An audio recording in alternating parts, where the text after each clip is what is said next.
Hey there, it's me, CJ, and welcome back to my channel. So for today's video guys, share ko sa inyo yung DIY body scrub ko. So kung gusto nyo malaman ko ano yung mga ginagamit ko for my body scrub, then just please keep on watching.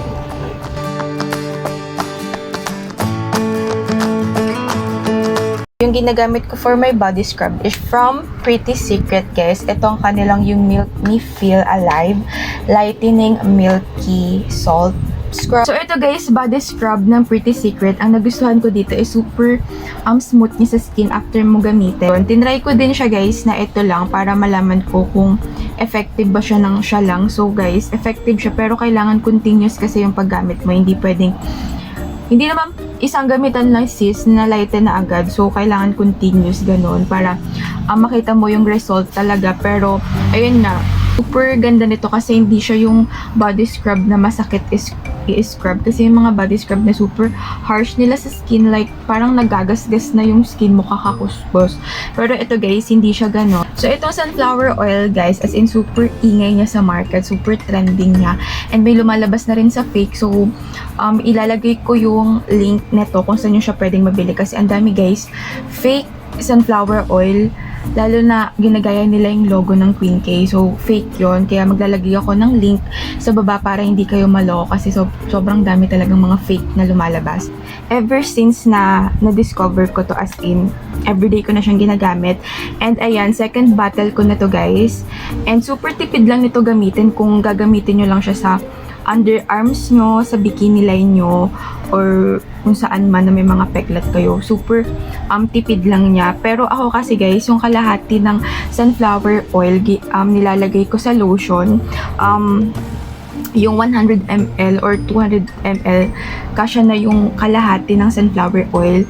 And nilalagay ko din kasi siya sa body scrub ko kasi guys, maganda yung oil sa body scrub kasi yung oil parang napapalambot niya yung dirt sa skin mo, like yung mga libag and everything dyan, napapalambot niya para madali siyang matanggal. So ayun, maganda siya doon. And you guys, super, alam mo yun, super ganda niya talaga sa kilikili as in yung mga chicken skin na hindi natanggal ng mga previous na ginamit ko na products, natanggal nito as in. Basta continuous lang yung paggamit nyo. And nakaka-lighten talaga siya guys, as in super. Itataya ko talaga yung pangalan ko dito, promise. So ayan, so maglalagay ako nito dyan.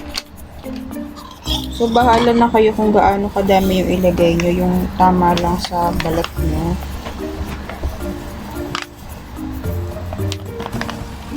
So, ganyan lang siya. And super pino niya, ganyan. And then next, ang dami na nga nito eh, ano ba?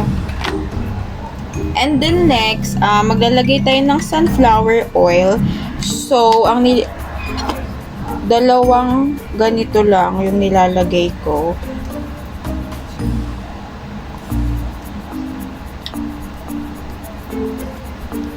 Tapos, haluin natin.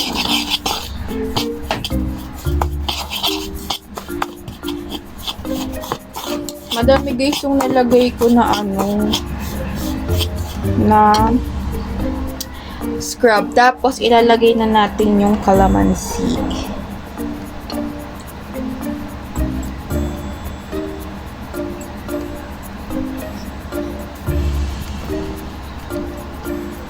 So, ayan guys, perfect na yan sa buong katawan ko. So, kung nakukulangan kayo, ulitin nyo lang ulit yung step or magdagdag lang kayo ng sunflower oil tapos etong scrub. So, ganyan lang siya.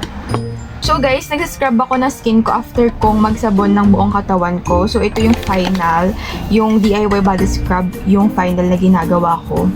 Nagbo-body scrub ako para yung mga dead skin cells sa skin natin is matanggal, yung mga excess oil, excess dirt sa katawan natin is matanggal kasi para din yung face natin, like exfoliate yung tamang term.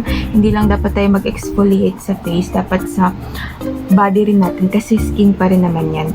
So, nagbabody scrub ako guys, 2 to 3 times a week. Huwag naman everyday kasi baka numipis na yung balat nyo. So, 2 to 3 times a week lang yung i-recommend ko. If ever man na-try nyo to or kung may mga nagtatry na or kung may mga gumagamit na nito, please do comment down below para malaman ko kung effective ba to sa inyo. Kasi itong way ko na to ng pagbabody scrub is super effective niya sa akin. So, ayun lang guys. Lahat ng links nito na mga products na ginamit ko, ilalagay ko sa description box para iwas fake tayo, no?